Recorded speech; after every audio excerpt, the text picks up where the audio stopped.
about the loss the other day. 0-3 in the preseason doesn't bother me. The way you got there is what we got to talk about. Injuries going on like crazy, too. Bradford goes down. Raji's down. Cam Newton, Daryl Dockett. I don't know how long Newton's out, but I mean, there's guys left and right, and Josh Gordon swaying in limbo, swinging in the wind. We're talking all of that. Indians, we'll talk some, whatever he wants. Cavs, Glads, Buckeyes, Browns, Indians. Let's do it. Time to talk with my man Dan Wismar from the Cleveland Fan. Coming up next after the news here on the Sports Fix. Need some black velvet when you watch a game like Saturday night.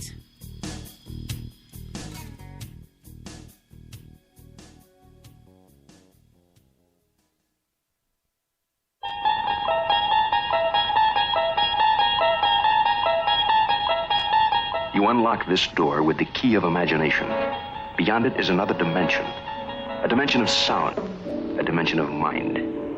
You're moving into a land of both shadow and substance, of things and ideas. You've just crossed over into The Sports Fix. We'll be right back.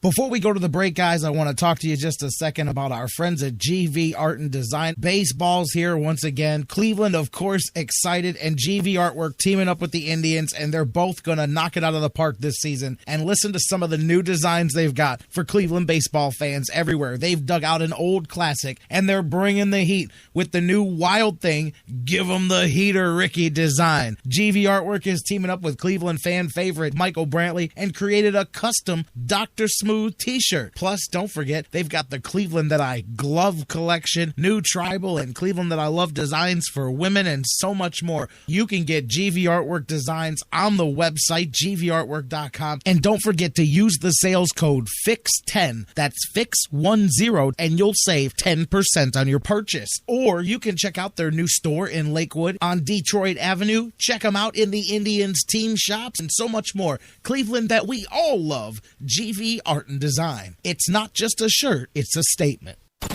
It's an addiction. The Sports Fix. We'll be right back. Whether it's an oil change or a new set of tires, Quick Lane at Valley Ford Truck has you covered for your automotive car care needs. They're your neighborhood quick service experts. They also offer a low price tire guarantee. Choose from 13 brands, and if you find the same tires at a lower price within 30 days, Quick Lane at Valley Ford will refund the difference. They're open late Monday through Thursday until 9 p.m. and open early Saturday so you can check it off your to-do list and get on with your day. They also have a newly remodeled service lounge and additional service bay just for Quick Lane oil changes.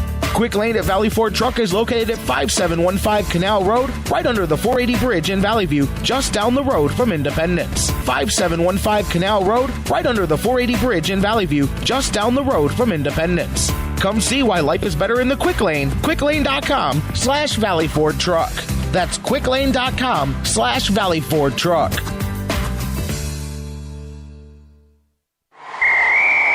Football season is party season at Harry Buffalo North Olmsted. Everyone wins at Harry Buffalo. Every Saturday is Coors Light College Football Saturday with $6 pitchers, 4 bottles for $10, and the Buckeyes in full HD.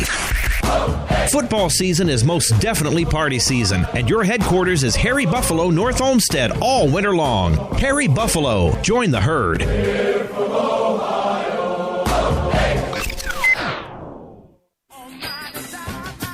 Business owners and professionals, do you want to take your business, your product, your team, your event to the next level? You want to advertise right here with the Sports Fix. Our listeners are among the most loyal listeners, terrestrial or internet. The Sports Fix universe is not only the radio show, but tens of thousands of fans on Facebook and Twitter. Email me, Jerry Myers, thesportsfix@AOL.com. That's thesportsfix@AOL.com. And let me help you swing for the fences and hit it out of the park right here on the Sports Fix. Portions of the Sports Fix brought to you by Signs and Ship, the official printing source of the Sports Fix. Locations in Ohio, Pennsylvania, Virginia, and Florida. Find out more at signsandship.com. News break. Good morning, I'm Bob Picozzi. Their opener is now only 13 days away, and suddenly the Rams have a decision to make. With quarterback Sam Bradford out for the season with a torn ACL, do they try to find a quarterback? ESPN NFL insider Chris Mortensen thinks they should. There's a reason Sean Hill's been basically a backup all his career. And so you would imagine for a team that explored seriously about drafting Johnny Manziel in the first round this year, this team is looking around to see if there's a young quarterback available who's got some time in. The 34-year-old Hill is a ninth-year veteran, but he's thrown only 16 passes in the last 3 seasons. Coach Mike Pettin says the Browns are preparing for life without Josh Gordon. Gordon is awaiting the outcome of his appeal of a 1-year suspension for violating the NFL's substance abuse program. He led the league in receiving yards last season. Yankees ace Masahiro Tanaka, out since July 8th with a partial ligament tear in his elbow, will pitch a simulated game on Thursday in Detroit. No date set for his return to the rotation. The Yankees will be in Kansas City tonight for a makeup game 7 Eastern on ESPN. In tennis, the U.S. Open begins today in New York. Two-time champ Venus Williams will meet Kamiko Date-Crum 1 Eastern on ESPN. Labor Day is just around the corner, so hurry in for great deals at Lowe's. Pick up 3 bags of green mulch for $12. Lowe's, never stop improving. Valid August 20th through August 25th while supplies last. U.S. only. Excludes Hawaii and Alaska. You're listening to the Sports Fix.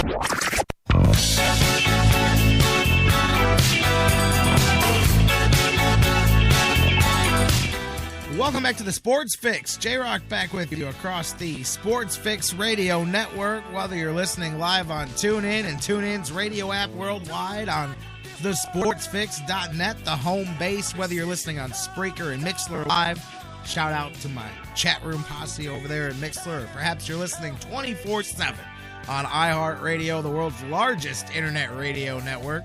On iTunes, downloading us there, on Stitcher Radio, CarPlay, SoundCloud, all the podcast and download places, whatever your source for your sports fix. Thank you guys so much for being with us as we roll on into hour 2. We're actually in like hour 2, halfway through it already. But hey, you know what? I kind of like this though. Seriously, it was a busy weekend, so much stuff to get into, and like, you know, it's staggered because the Browns game was a couple of days ago and the Glads game was a couple of days ago. So like, today was just kind of free-form Monday, and every once in a while you just gotta, we've been all over the place and taking calls, and you gotta do that from time to time. It's been a fun show. Gonna pick it up when my man Dan Wismar joins us here momentarily. So now the phone lines are closed, but you can keep the conversation going. Facebook.com/The Sports Fix. Tweet with us at The Sports Fix CLE. Email us, thesportsfix@AOL.com. And we'll kind of pick up right back where we left off there. Is, by the way, during the news, I guess they updated us on absolutely nothing as far as Josh Gordon. I mean, it's safe to say, yeah, the Browns are prepared, but nobody knows. Nobody knows nothing. Nobody's talking. So I don't know, they know nothing. We're going to go to the phone lines. My man, Dan Wismar, we talk a little bit about everything here on Mondays and Wednesdays. Dan, how you doing? J-Rock, my friend, how are you doing? I am well. Good to be back with you. It seems to me, and if I can just jump right into where you were with Gordon, the most unfair thing is that, you know, if it turns out to be a 1-year suspension, he cannot even knock on the NFL's door to apply for reinstatement until 1 year to the day, which would put him right up against the start of the regular season 2015. Talk about unfair to the Cleveland Browns, you know, especially since ESPN broke the story back in, February? That we can't have any resolution on this until the week before the regular season begins, which would really put them behind the 8 ball again next year. And that, to me, is maybe the most unfair thing about the whole deal. For those of you guys that listen every day or pretty often, remember back, it may have been a week or 10 days before training camp, but if you guys remember, I did a whole segment where we talked about Josh Gordon, and I said if I was the Browns, I would sit down with Josh Gordon and his agent, and we would have a serious discussion about seeing if it was amenable to everybody to get this thing wrapped up at the start of training camp, because of exactly what Dan just said, because I knew, and John McMullen and I were even, he was on the other, he thought it was games. I said, man, the CBA says days, calendar days, which means the day the suspension starts is the day the suspension ends 1 year later. And if he takes it into training camp, then he will effectively, for every week that he takes it in, he'll be cutting it off of next year. So you're going to impact 2 whole football seasons and not 1. And some people said I was wrong about the dates, and some people just said, well, he's going to get off, and everybody was living in la-la land that he's just going to get off, and maybe he may. Maybe this delay means that they're going to let this thing slide. I don't know. The fact that they didn't do it on Friday, I feel good, because if they had dumped it on Friday, he was going to be out for the year, because John's right. The NFL uses Friday as their bad news dumping day, and they definitely it would not have been good for Gordon. So when he slipped through without anything, I said, okay, maybe he may get off on this. But yeah, I brought that up because of exactly what you said. Now we are affecting 2 seasons.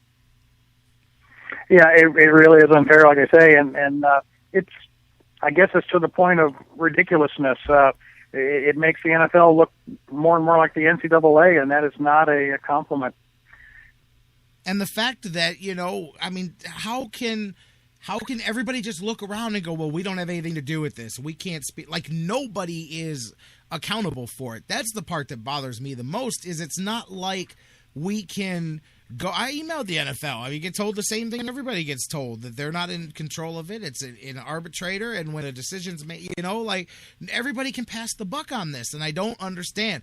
If I'm the Browns, I would be hot. I should be able to call and go, somebody, I don't care if you tell me what the answer is going to be, but tell me when. Tell me what the deadline is, what the time frame is here. What am I supposed to do? Because this is my number 1 Pro Bowl starting wide receiver. We're not talking about the 46th guy on my roster, Yeah, exactly. You're talking about arguably the team's best player.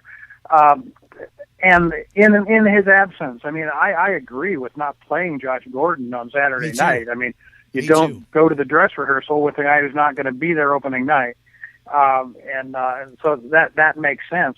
But in the meantime, talk about it. If you needed any more of a demonstration of how valuable he is to the team, or how desperately they will miss him, look at the first 3 exhibition games for this team, and look at, was there even an attempt to throw the ball down the field more than 10 yards, more than 15 yards, the entire first 3 games of the season? I can't recall it. Have they even attempted a downfield throw? Have they even attempted to stretch the field in any way with the passing game? No. If they have, it was so ineffective and insignificant that I can't even recall it, having watched all 3 games. So there's nothing resembling a downfield passing game going on here. The only plays that have worked have been that quick little almost handoff to Andrew Hawkins on a little mini screen to the outside, and here's the ball, go get as many yards as you can, Andrew, with your 160-pound body. That's been the extent of the successful passing game. And great, swinging out of the backfield. It's just been pathetic. No, you're right. It's that the extent of their big offensive plays are bubble screen it or quick slant to Hawkins and you go do it, or let's slip Gray out of the backfield and he catches the pass and then rumbles 20 yards downfield with it. And that's it. Me and my buddy were talking yesterday. We were circling back on the Browns game. We watched it separately, and he said almost what you just did. He goes, Jerry, did I miss it? Or I don't care which quarterback we're talking about. Has anybody thrown the ball downfield? Like, have I missed it? If it happened later in games or something? I said, no. I said, I think that one in the end zone may have been the furthest past Manziel's attempted so far. And the one last week with Austin where he missed it when Hoyer hit him near the end zone. Those in the first game, 20 yards. What, 20 yards? And you maybe? can't count the Connor Shaw Hail Mary in the last seconds of Monday Night Football. I mean, there's just no verticalness. It has been just conspicuous by its absence as any semblance whatsoever of a downfield passing game, and we knew it was going to be hard to be effective without Josh Gordon. But geez, if you're going to even hope to dissuade teams from stacking 8, 9 in the box to stuff your running game that you're so intent on running, you've got to at least have the threat of a passing game. And right now there is none in sight on the horizon that I can see. No, I mean, that has nothing to do. That's not an arm strength thing. It's not like they don't think the guy can throw the ball, because it's not any of them that have been there. The plays aren't there. It's not this. And here's the thing is that, and correct me if I'm wrong, but as far as I am educated to this offense, it's not, people get that read option stuff thrown in there like that. That was what he architected to work with the pieces that he had. But Shanahan's offense is a different